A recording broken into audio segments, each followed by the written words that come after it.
आज mid east में वार खत्म हुआ, मानव सभ्यता के लिए बड़ा अच्छा बात है। पर अच्छा बात तो सही है, पर ये एक संगठन बनेगा जिस संगठन एशिया महादेश में बड़ा परिस्थिति गंभीर करेगा। और इस संगठन में चाइना भी रहेगा, सारे मुस्लिम कंट्रीज रहेंगे, अमेरिका रहेगा, रहेगा और नाटो की सदस्य देश भी रहेंगे। पर बात है ये युद्ध मिड ईस्ट में खत्म होके फिर दूसरा शुरू होने की भी है। तो इसलिए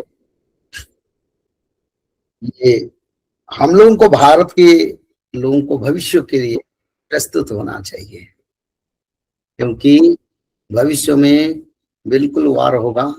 पर एक बात हिडन रहता है जो चाइना का बात है।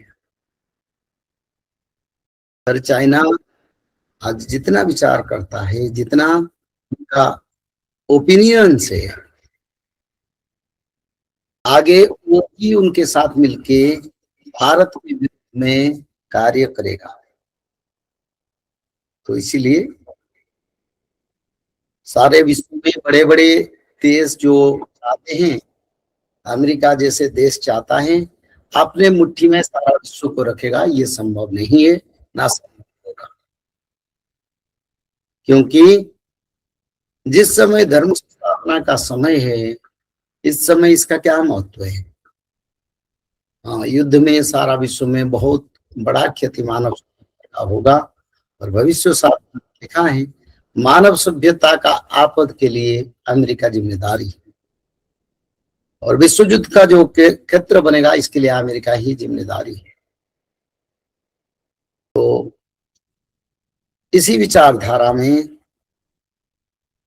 युद्ध खत्म नहीं हुआ, समय खत्म नहीं हुआ, धर्म अधर्म का विचार खत्म नहीं हुआ है। इस समय पाप बहुत बढ़ गया, और पाप बढ़ने के कारण दुनिया में विनाशकारी सिचुएशन चलता है। पहले से जो विचार था अमेरिका ईरान फिर मिलेंगे, वो हो गया। और एक बात आता है, भारत के साथ पाकिस्तान का क्या वार होगा? बिल्कुल होगा।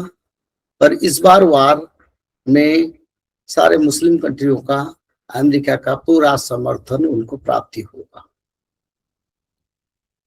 शास्त्र में लिखा है एक साथ चाइना भी वार करेगा, और ये समय इसी समय चल रहा है। तो इसीलिए हमारी सबसे बड़ा रक्षाकर्ता भगवान है। भगवान के सिवा भारत को कोई रक्षा नहीं कर सकता। भारत की रक्षाकर्ता स्वयं भगवान है, जगन्नाथ है, कृष्ण है, राम है। तो इसीलिए जितने युद्ध हो, जितने विनाशकारी तत्व आए, उन्हीं शक्तियों को दो तरफ से लड़ाई करना पड़ेगा। एक तरफ से वो भौतिक तत्व से लड़ाई करेंगे, दूसरी तरफ से आध्यात्मिक तत्वों का लड़ाई को भी सामना करना पड़ेगा। आध्यात्मिक शक्ति भगवान के, महाविष्णु की शक्ति जो कल के भगवान की शक्ति, हाँ, भौतिक शक्ति जो सरकारों का आर्मी मिलिट्री है। दोनों शक्ति के साथ भारत विरोधियों को लड़ना पड़ेगा। जिस समय वो लड़ाई करेंगे भारत के साथ, उसी समय उनकी देश में प्राकृतिक आपद बड़ा बड़ा आपदा आएगा, नेचुरल डिजास्टर, उसको भी सामना करेंगे, हमारे साथ भी लड़ाई करेंगे। ज्यादा लड़ाई करेंगे तो भगवान के और प्रहार से अमेरिका जैसे देश प्राकृतिक लड़ाई में हार मानेंगे, क्योंकि वो आगे नहीं बढ़ पाएंगे। चाहे अर्थ हो, टेक्नोलॉजी हो, कोई काम नहीं करेगा।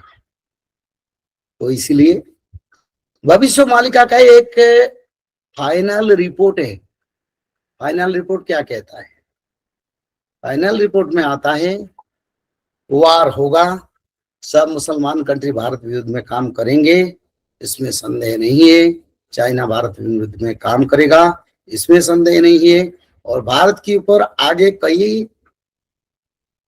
ध्यान लगाएंगे, इसको कई नियम लागू करेंगे ये मिलके परेशानी के लिए, और इसके लिए वो प्रस्तुति शुरू, क्योंकि वो चाहते हैं भारत की आर्थिक परिस्थिति को तोड़े, उसका बाद वार करेंगे।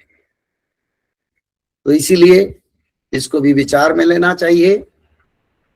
भारत के ऊपर बहुत प्रकार को नियम लगाएंगे भारत अर्थनीति को तोड़ने के लिए, पर खुद का अर्थनीति तोड़ेगा ही, उसको कोई नहीं रक्षा कर सकता।